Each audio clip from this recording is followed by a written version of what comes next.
The vastness of the cosmos was a realm of profound and unyielding order, a canvas of celestial mechanics, where every star, every planet, and every civilization adhered to the precise, logical algorithms of the universe. For the Vexian Confederacy, this wasn't just a philosophy. It was their very essence, the bedrock of their existence. Every thought, every action, every societal structure was calibrated for optimal efficiency and logical progression. Emotions, those unpredictable surges of biochemical data, were considered statistical anomalies, biological glitches to be suppressed, or, at best, managed for a collective good. Attachments beyond utility, kinship, friendship, love, were simply incomprehensible, a drain on valuable resources, and a threat to rational decision-making. Their empire thrived on data, on predictable outcomes, on the cold, hard certainty of pure logic. Aboard the Arbiter Prime, a Vexian observation vessel designed for meticulous data acquisition, the atmosphere was one of serene, almost chilling, calm. The ship's internal systems hummed with a low, rhythmic purr, a testament to its flawless engineering. Every screen displayed crisp, quantifiable data, devoid of any subjective interpretation. There were no decorative flourishes, no personal items, just the utilitarian beauty of perfect function. Commander Vex, positioned at the heart of the bridge, was the physical embodiment of Vexian logic. His chitinous form, perfectly symmetrical, seemed to absorb rather than reflect the soft internal lights. His four multifaceted eyes, each capable of independent focus, constantly scanned the holographic tactical displays, processing information with lightning speed. There was no fidgeting, no unnecessary movement. Every gesture was economical, precise, driven by calculation. Vex prided himself on his unwavering adherence to logic, his complete lack of irrational impulses. He saw the universe as a grand equation, and his role was to solve it, efficiently. Beside him, strategist Ryle, a younger Vexian whose analytical capabilities were almost on par with the commander's, meticulously updated complex combat simulations. Ryle was fascinated by patterns, by the predictable flow of conflict, and found any deviation from established norms deeply unsettling. He loved the certainty of probabilities. He enjoyed calculating the optimal trajectories for orbital bombardments and the most efficient resource allocation for prolonged sieges. Unpredictability was his nemesis. Across the circular bridge, psych analyst Tira, a specialist in the cognitive and emotional frameworks of emergent species, studied streams of neurological data with an almost surgical detachment. Her role was to dissect the illogical, to categorize the irrational, and to explain why other species behaved in ways that defied Vexian reason. But recently, her data had been troubling.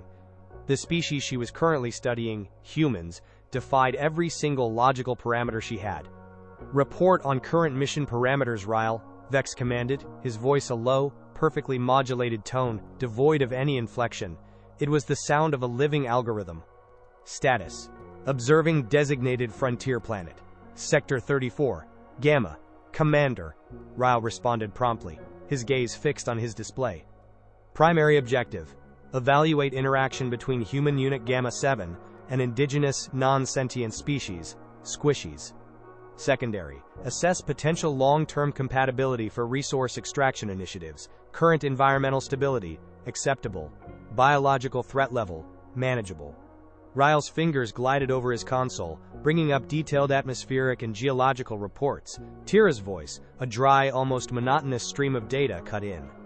Initial observations of human unit Gamma 7 continue to indicate a high degree of atypical social interaction. Specifically, Unit 7 Alpha, designated Sergeant Kiera, exhibits disproportionate attentional focus on a single squishy individual. Physiological readings suggest non-reproductive, non-utilitarian bonding. Data remains inconclusive, Commander. It defies our established categorizations of interspecies symbiosis or mutualistic benefit. Vex's ocular sensors narrowed slightly, focusing on a magnified image of the human encampment. The image, though clear, showed an almost chaotic scene by Vexian standards. Humans were moving about seemingly without a clear, immediate purpose. Some were vocalizing loudly, a sound their translators labeled laughter, while others engaged in seemingly random physical contact. Bonding? Explain further, Tira, Vex demanded. Our reports indicate humans form reproductive pairs and rudimentary social groups for resource management and collective defense. Nothing beyond logical necessity. This bonding you refer to, is it a parasitic relationship? A form of manipulation? Is the squishy species providing an as-yet undetermined resource? Negative, Commander, Tira replied, her data panels flashing with intricate graphs and complex neural network projections, none of which yielded a clean answer. Sergeant Kira's interactions involve prolonged physical contact, described by our translation algorithms as cuddling and petting. She engages in vocalizations inconsistent with communication protocols, designated as quote cooing and baby talk.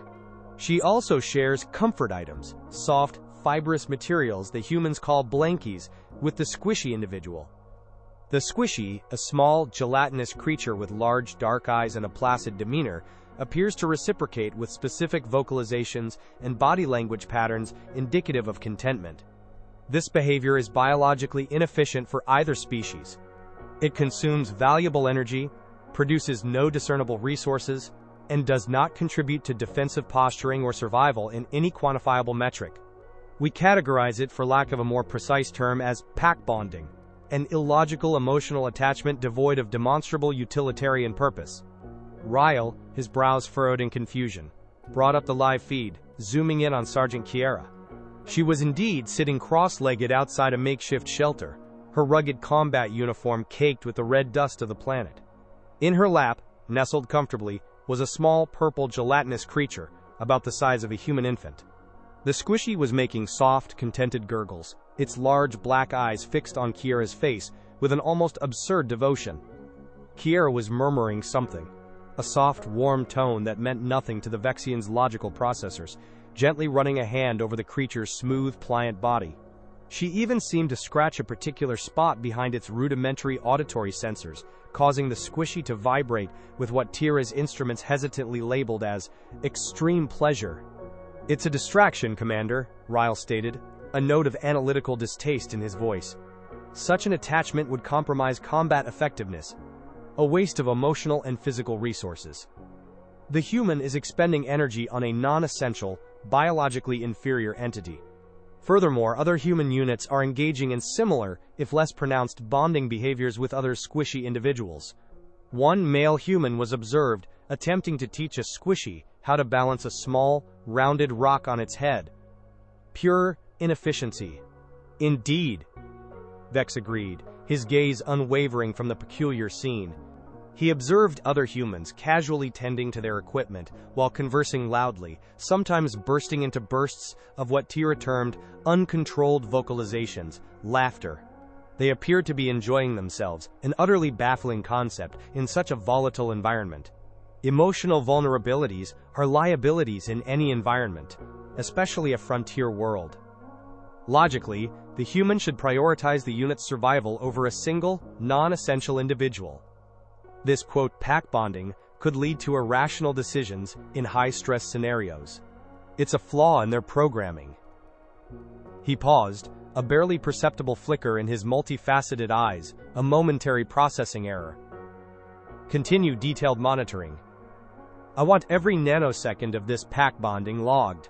We need to understand this illogical expenditure of resources. Perhaps it serves some hidden complex purpose we have yet to discern.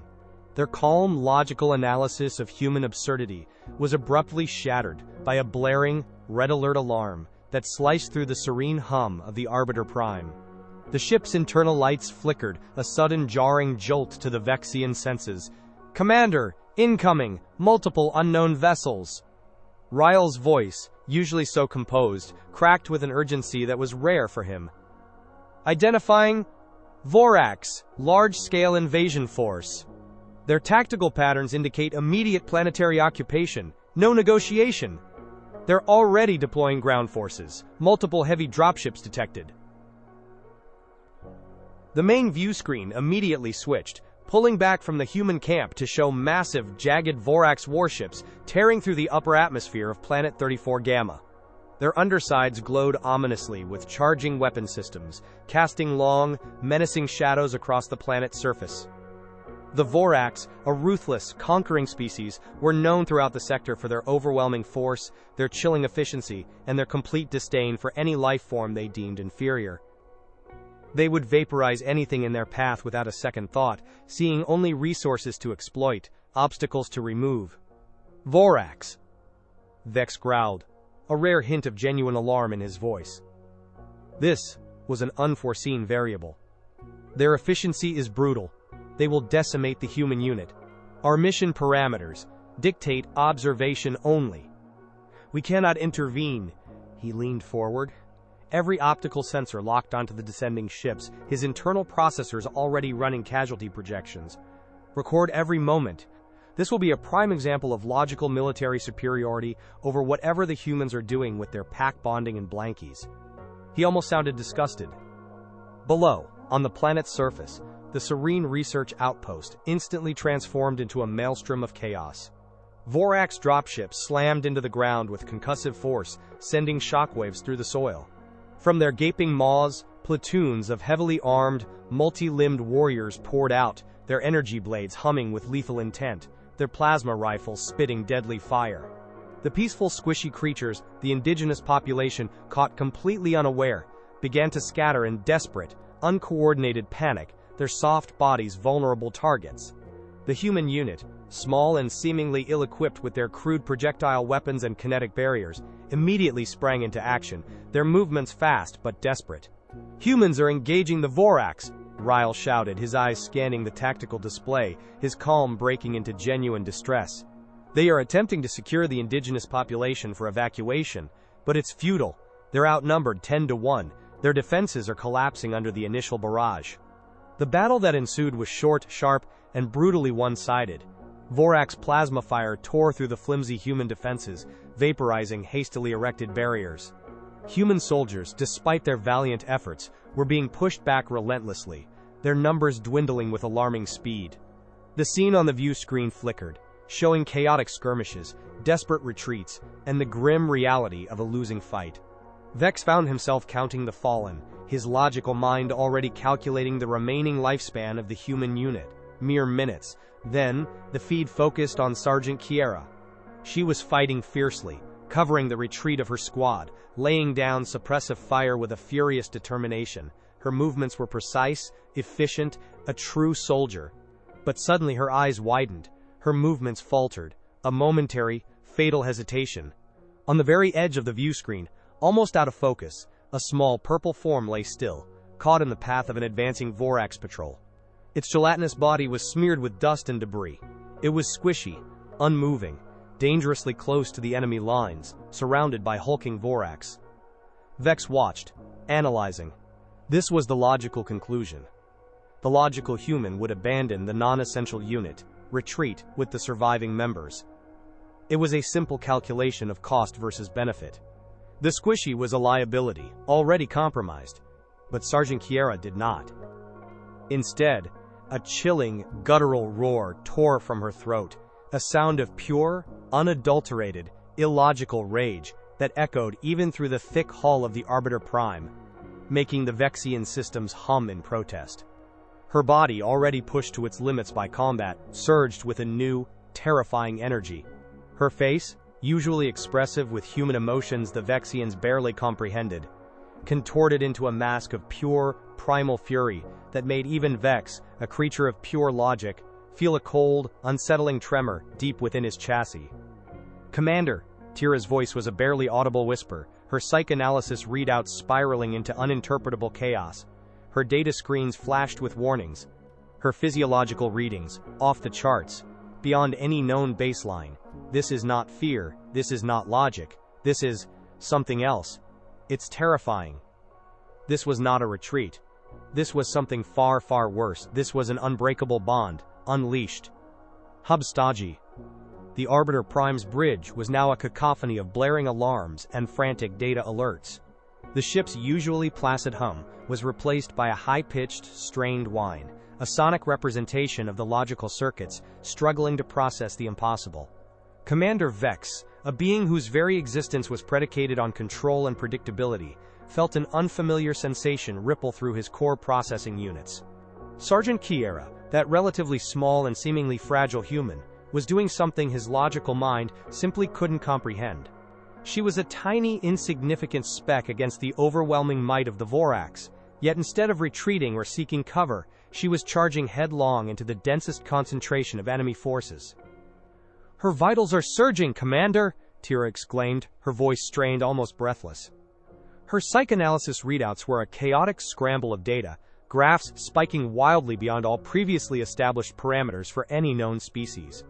Adrenaline levels are off the scale, beyond anything recorded in our databases for a being of her mass. Her pain receptors are almost completely suppressed. This is a biological impossibility. Every logical physiological model suggests immediate systemic shutdown, not this level of sustained suicidal exertion. Ryle, the strategist, could only gape at the main view screen. His usually precise analytical mind, so adept at predicting battlefield outcomes, struggled to comprehend the scene unfolding before him. She's engaging a heavy Vorax assault unit, alone. This is suicide. The squishy unit is already compromised. Its biological utility has ceased. Logically, it's an acceptable loss. Commander, she's violating every single doctrine of self-preservation and tactical efficiency. He gestured frantically at the tactical display, which showed Kiera's lone, red-highlighted figure hurtling towards a cluster of enemy units, a trajectory that defied all sense. But Kiera didn't care for logic. A primal, guttural scream tore from her throat, a sound so raw and filled with unadulterated fury that it made the Vexian crew, beings of pure reason, instinctively recoil. Their sophisticated auditory processors struggled to contextualize such an irrational, violent outburst. It was not a sound of fear or despair, but of terrifying, boundless rage.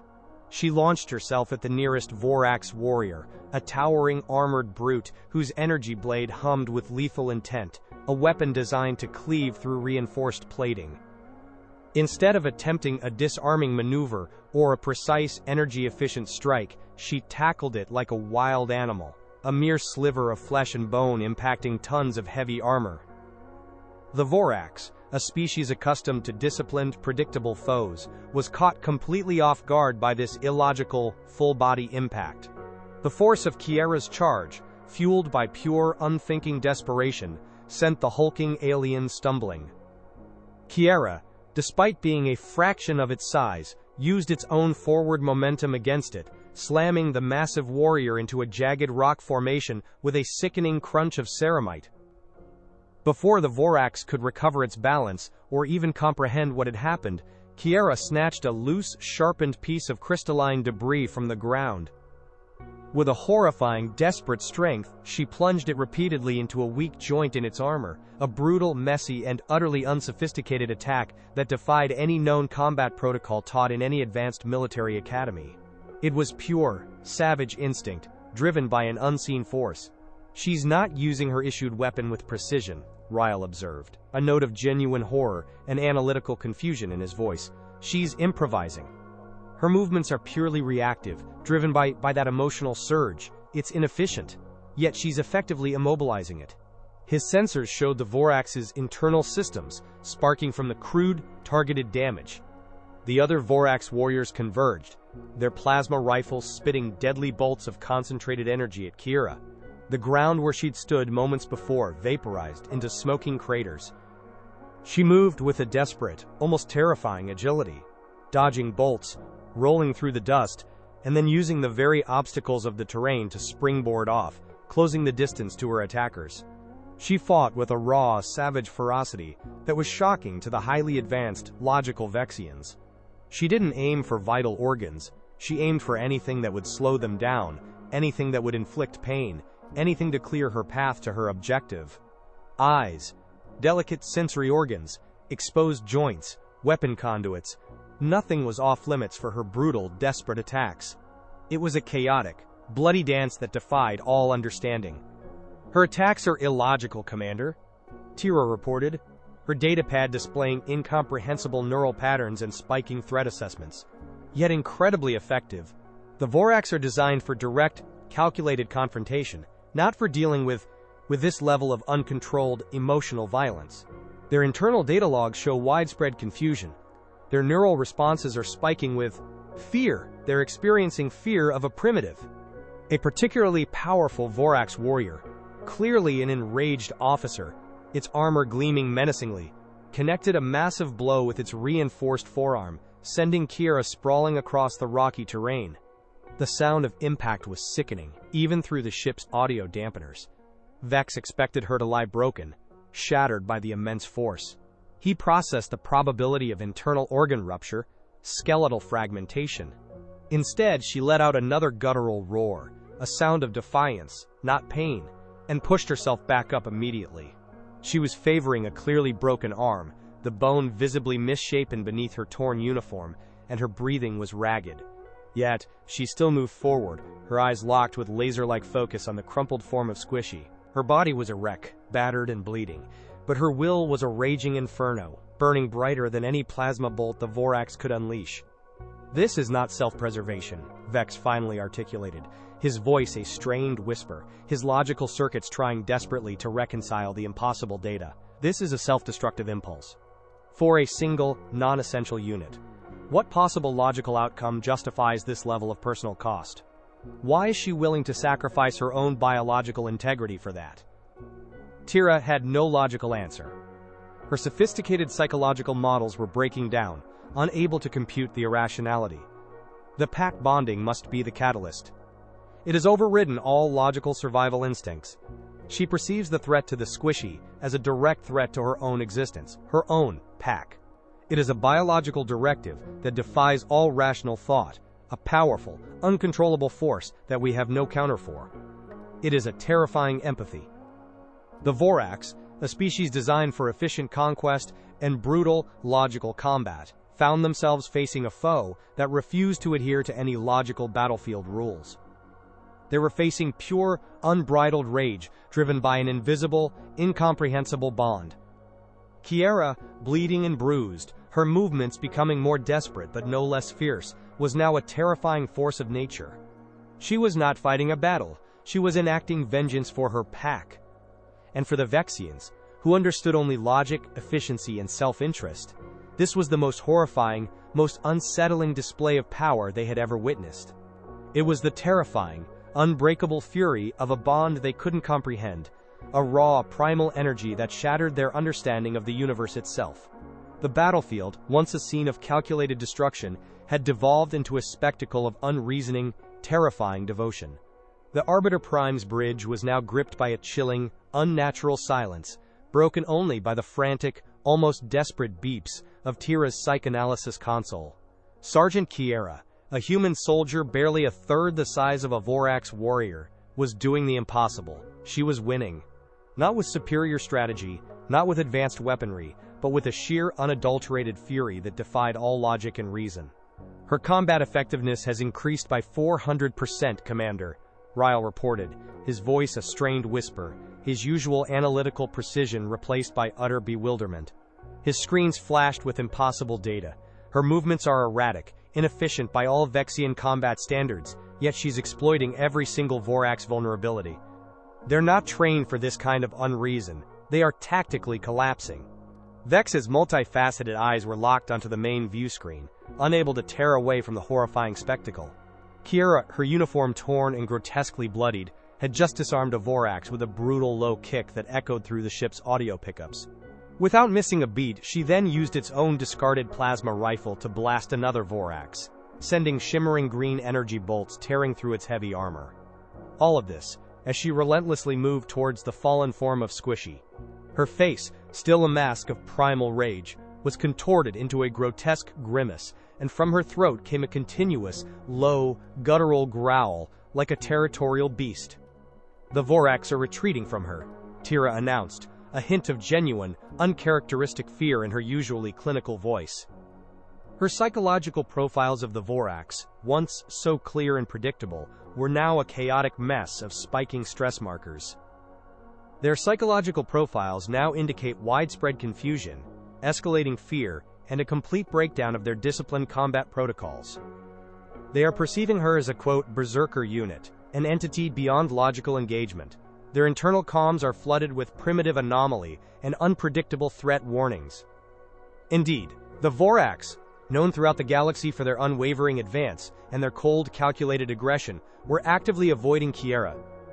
Their battle lines, usually as rigid as forged steel, were now buckling, curving away from the humans' furious charge. They would rather face the rest of the struggling human squad, who fought with some semblance of predictable military tactics, than confront the raging inferno that was Sergeant Kiera. Their precise maneuvers were devolving into a panicked scramble, their disciplined formations shattering into disarray. They were literally running away from one human. One particularly large Vorax, clearly a high-ranking officer given its elaborate armor and command markings, let out a frustrated roar. It made a direct, desperate charge at Kiera, its massive energy blade extended, humming with power. It was a move designed to end the quote, primitive's inexplicable rampage, to reassert logical order on the battlefield. But Kiera met it head-on. She didn't dodge, she absorbed the blow, her body twisting with the impact, and then she used the Vorax's own immense forward momentum to slam it against the ground. The heavy thud of its armored body hitting the dirt echoed through the observation array. Before it could recover, before its internal systems could even register the shock, Kiera unleashed a flurry of brutal, close-quarter strikes. Her broken arm, her bleeding wounds, seemed to power her further. The Vorax roared in pain, its intricate armor buckling and groaning under the relentless, almost insane assault. It was less a fight and more an animalistic tearing. "Commander, her internal damage is catastrophic." A new voice, urgent and shrill, cut through the comms. It was Medical Officer Lyra from the Arbiter Prime's medical bay, having tapped into Kiera's rapidly deteriorating biological readouts. Her voice was filled with alarm, a rare display of emotion for a Vexian. Multiple bone fractures detected. Severe internal bleeding, tissue rupture across 60% of her musculature. Her cardiovascular system is on the verge of failure. She should be incapacitated if not deceased. There is no logical reason for her continued motor function. But Kiera wasn't incapacitated. She wasn't slowing. She gave one final, guttural roar, a sound of triumph mixed with raw, unbearable pain. With a sickening tearing sound, she ripped a vital power conduit from the stunned Vorax officer's armor, sending sparks flying. The alien went limp, its massive form crashing lifelessly to the ground. Kiera, ignoring her own catastrophic injuries, ignoring the agony that should have rendered her unconscious, stumbled, staggered, then lurched towards the unmoving, crumpled form of Squishy. Her only goal, ignore stacked traffickings, she reached it, falling to her knees with a gasp that tore at her ragged lungs. The remaining Vorax, witnessing the sheer, suicidal cost of this human's pack bonding, seemed to recoil even further, their retreat accelerating into a full-blown rout. They understood the concept of sacrifice for a greater cause, for the collective, for the continuation of their species. But sacrificing everything, one's very life, one's logical self-preservation, for a single, small, non-essential creature, was utterly beyond their comprehension. It was terrifyingly irrational. It was madness. The Arbiter Prime's bridge was awash, in the eerie glow of the retreating Vorax fleet, their energy signatures fading into the vastness of space. The silence that had fallen was profound, thick with the weight of the impossible. Commander Vex, Strategist Ryle, and Psych Analyst Tira stared at the main view screen, where Sergeant Kiera knelt, battered and broken, cradling the small, gelatinous form of Squishy. Kiera gently scooped up the small creature, her hands trembling not from weakness, but from the immense exertion and pain she had just endured. Squishy stirred weakly, letting out a small, pained gurgle, its large eyes blinking slowly. Kiera's rigid, furious expression, the mask of primal rage that had terrified an entire invading army, softened instantly. It was replaced by a look of profound relief, tenderness, and an almost unbearable love that made the Vexian observers shudder. She whispered something incomprehensible to the Squishy, a soft, soothing stream of human vocalizations that the Vexian translators struggled to quantify. It sounded like an absurd mix of comfort and adoration. Despite the severe tremors now running through her own severely damaged body, she held the little creature close, burying her face into its soft purple form. "Commander!" Tira's voice was subdued, almost reverent, a tone Vex had never heard from her. Her current biological state still indicates severe, life-threatening trauma. Multiple system failures are imminent. Yet her dopamine and serotonin levels are now normalizing, even increasing. The act of saving the squishy has triggered a positive physiological response, overriding immense physical pain. It's as if the bond itself is acting as an analgesic, a healing agent. Ryle, his head shaking slowly, couldn't tear his gaze from the scene. The cost, the pure illogical cost, to sustain such damage, to face such an overwhelming force for a single, non-essential unit. It defies all strategic efficiency. She is biologically compromised beyond repair, yet she experiences relief. His tactical models offered no explanation. The probabilities were zero. Vex finally turned from the view screen, his multifaceted eyes grim. He had witnessed countless forms of warfare, understood every variant of tactical logic, every possible outcome of conflict. But this was an entirely new variable. A force so powerful, so unpredictable, because it stemmed from a concept utterly alien to his very being.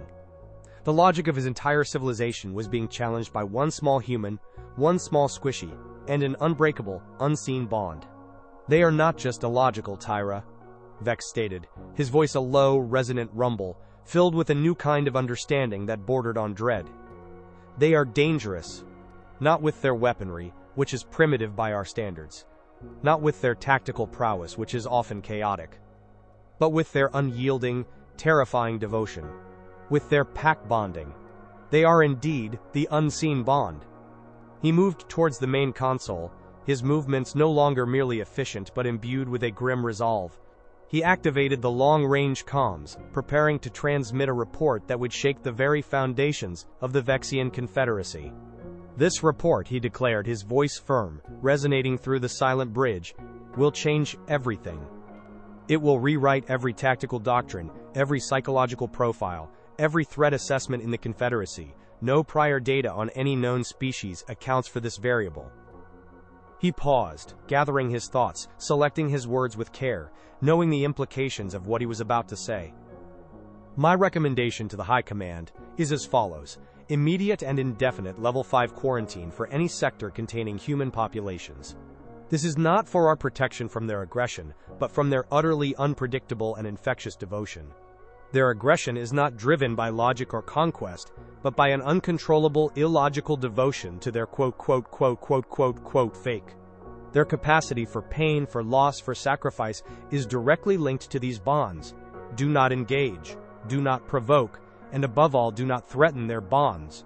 For if you do, you will face a fury that defies all reason, a rage that ignores pain, and a price they are always willing to pay, no matter the cost, no matter the logical outcome." On the planet below, the remaining human squad members, having seen Kiera's terrifying display, managed to rally and secure their position. The Vorax were gone, leaving behind only the scorched earth, the lingering scent of ozone, and the chilling sense of a battle won by madness. Other humans carefully made their way to Kiera. They knelt beside her, checking her wounds with grim expressions, but also with looks of profound respect. One human, a medic, began to administer first aid, his movements gentle. Kiera, though battered, managed a small, content smile as Squishy, now safe, snuggled into her side, emitting soft, contented vibrations. For Kiera and her squad, it was just another day, another bond protected, a price gladly paid. They shared a weary laugh, a shared look of grim satisfaction. They began to set up a new, temporary camp, their spirits unbroken, ready to rebuild and face whatever came next. Their resilience wasn't logical, it was simply human. The Arbiter Prime turned slowly, its engines flaring softly as it accelerated away from the planet, leaving the recovering humans and their cherished Squishy behind. The Vexian bridge crew watched the distant blue-green sphere diminish on the view screen. For them, it was a chilling realization that some forces in the universe were simply, terrifyingly, beyond logic. And that made them the most dangerous anomaly of all.